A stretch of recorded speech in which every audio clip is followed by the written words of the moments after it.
성도 여러분, 그러나 어찌 저 혼자뿐이겠습니까?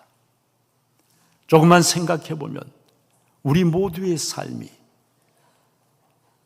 나 한 사람 한 사람, 우리 모두의 삶이 하나님의 은혜가 아닌 것이 없어요. 당연한 것이 아니에요. 하나님의 은혜로 내가 여기 이 자리에 지금 앉아 있는 것이에요. 다메섹 도상에서 사울을 붙잡으신 하나님의 손길, 주님의 손길, 여러분 역시 은혜의 손길입니다. 진노의 손길이 아닙니다.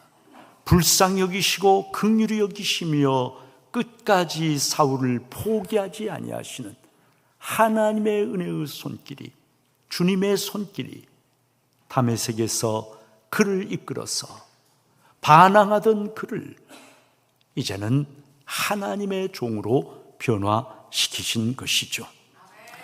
여러분, 사울은 왜 예수 믿는 사람들을 핍박했던 것일까요? 예수가 하나님의 아들이라고 믿고 선포하는 사람들, 그들은 사울이 보기에는 하나님의 절대적인 유일성을 파괴하는 참남한 신성 모독자로 보였기 때문입니다.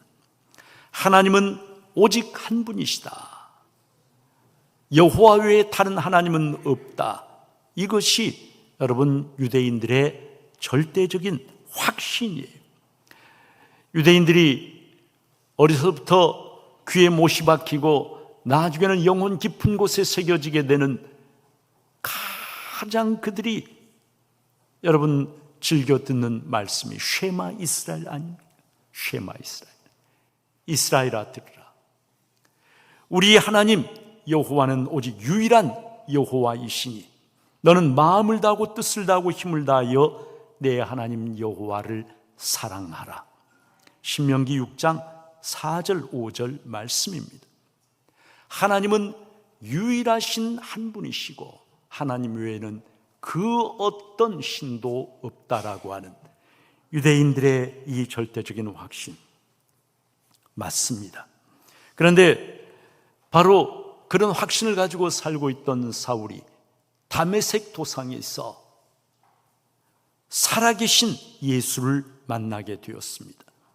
분명히 십자가에 못 박혀 죽었고 무덤에 묻혔던 나사렛 예수, 그가 빛 가운데서 주여 누구십니까? 물을 때에 나는 너가 박해하는 예수다 말씀을 하시면서 그에게 나타나신 것이에요. 나사렛 예수의 부활, 그분의 살아계심, 빛 가운데 나타나심, 그분의 권능과 표적, 이 모든 것들은 사울로 하여금 나사렛 예수가 죽어버린 그러한 분이 아니라 살아계신 하나님의 아들이시라고 하는 것을 믿고 고백하지 않을 수 없도록 만들었습니다. 20절에 보니까 사울은 다메섹에 있으면서 즉시로 각 회당에서 예수가 하나님의 아들이심을 전파했다고 기록이 되어 있어요. 즉시로. 여러분, 머뭇거리지 않았어요. 주저하지 않았어요. 망설이지 않았어요. 자기가 처음한 다메섹 도상에서 만난 그 예수가 지금 살아계시고 하나님의 아들이시라고 하는 절대적인 확신을 갖게 되면서 자기의 확신을 감추거나 아니면은 여전히 의심하거나 그런 것이 아니라 즉시로 머뭇거리지 않고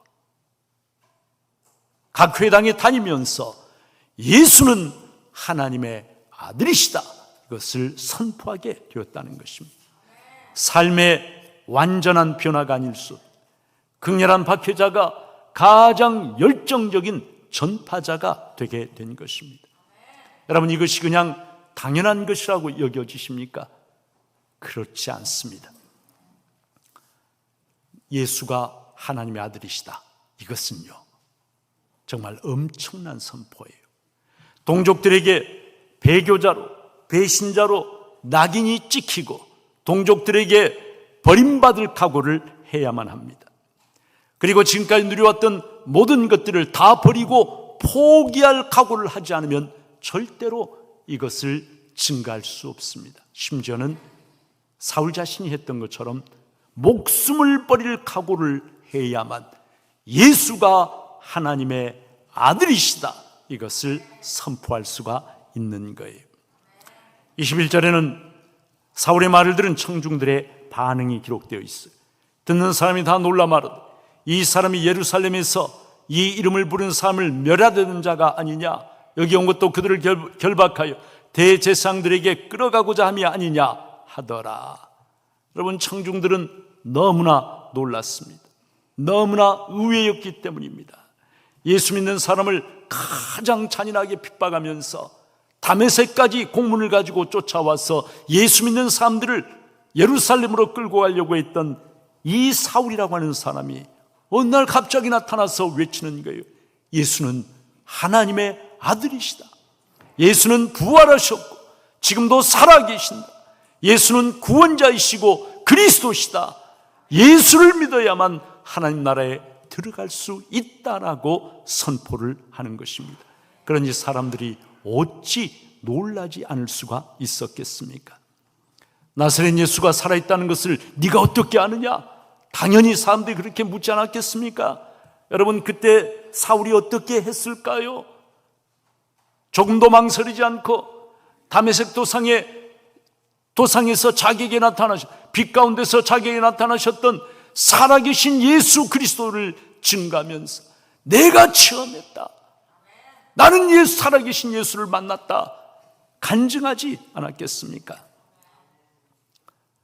사울의 그 간증을 들으면서 믿는 사람도 있었겠지만 많은 사람들은 놀라고 반신반의했을 것입니다.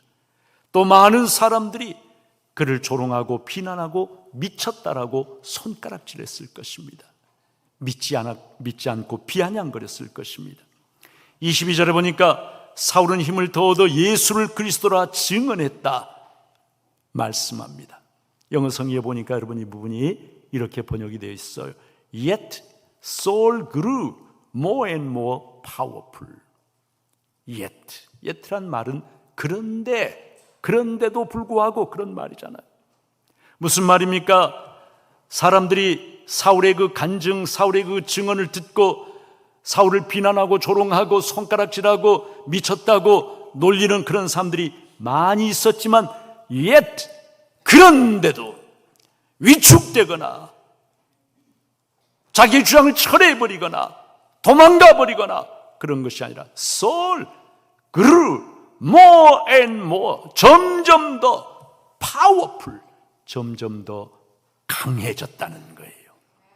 사람들의 비난, 사람들의 반대가 있을지라도 점점 더 위축되고 약해지는 것이 아니라 more and more, 점점 더 강해졌다라고 성경이 말씀을 하고 있습니다. 여러분, 여기에 증언했다라고 말씀이 되고 있는데, 여러분, 증언한다라고 하는 이 말은 사울이 구약 성경의 말씀들을 가지고 예수가 하나님의 아들이시고 그리스도시라고 하는 것을 강력하게 변증했다라고 하는 그런 말입니다. 그리고 다메섹의 유대인들은 그런 사울을 도무지 당해낼 수가 없었어요. 여러분, 그들이 도저히 사울을 당해낼 수 없었기 때문에 23절 이하에 보면은 이제는 공모해서 사울을 죽이려고 합니다. 사울을 죽여버리는 것 외에는 사울의 그 증언을 자신들이 도무지 감당할 수가 없었기 때문에 그렇게 한 거예요. 여러분, 왜 다메섹의 유대인들이 사울을 당할 수가 없었을까요? 사울에게 세 가지가 있었기 때문입니다. 세 가지. 첫째로, 사울은 성경에 대한 탁월한 지식을 가지고 있었어요.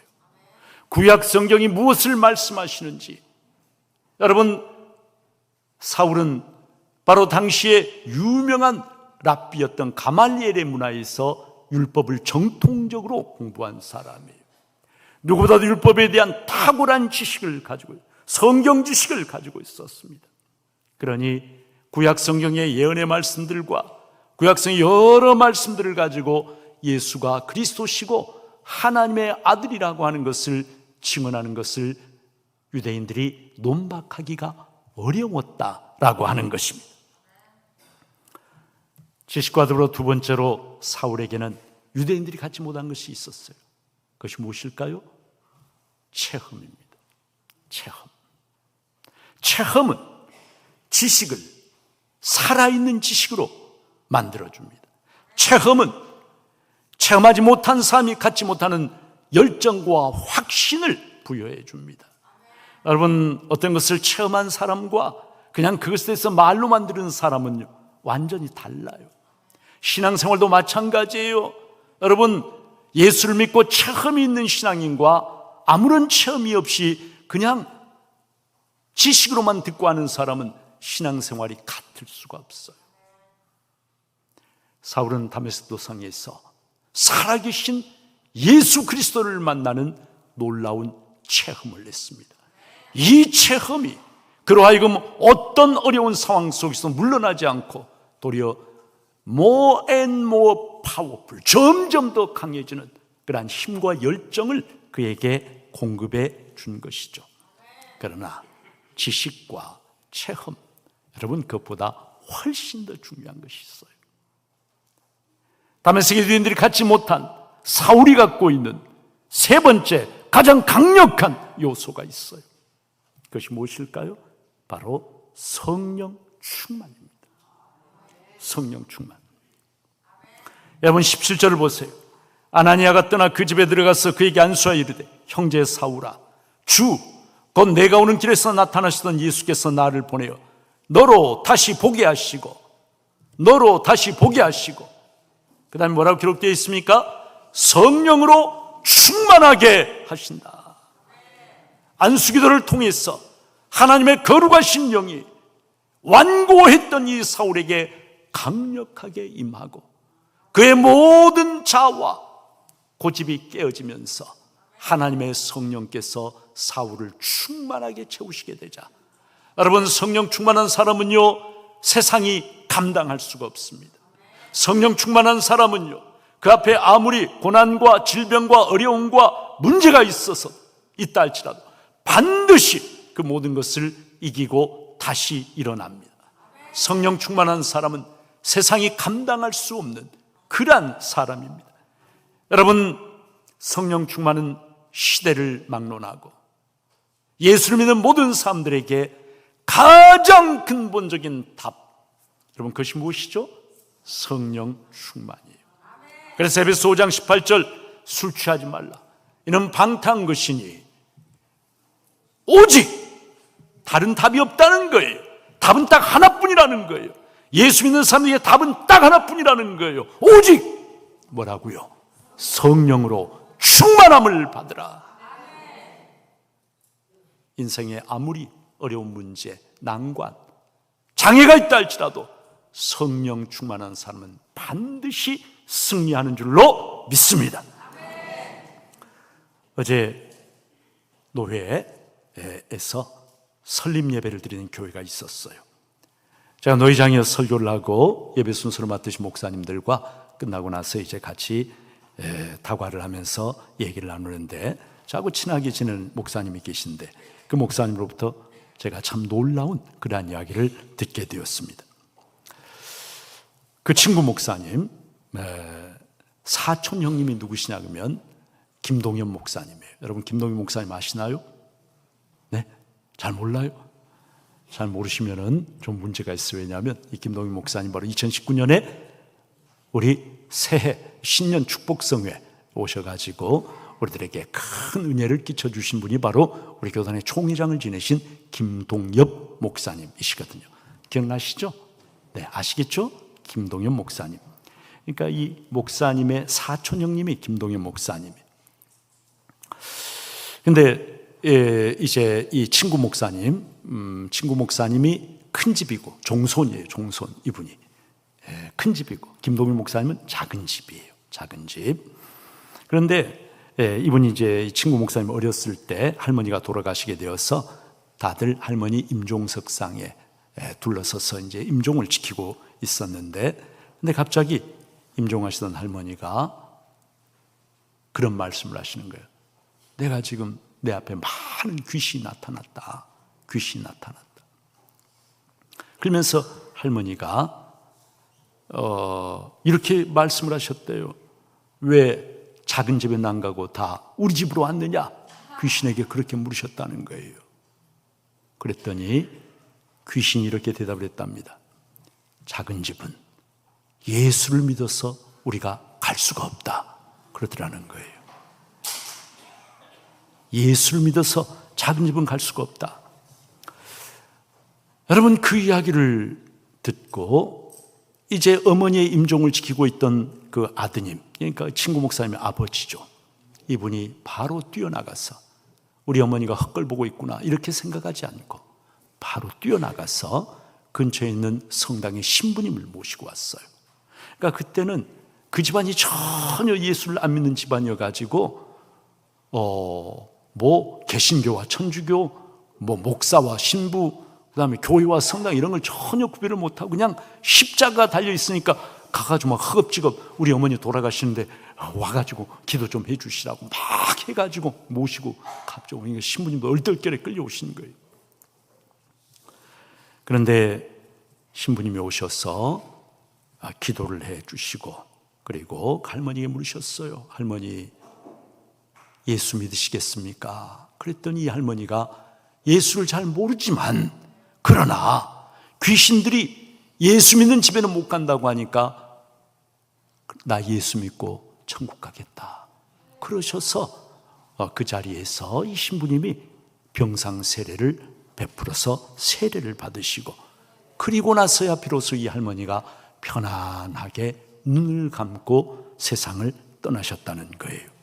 그리고 이후로 이제 그 집안의 모든 사람들이 다 성당에 나가서 영세를 받았어요.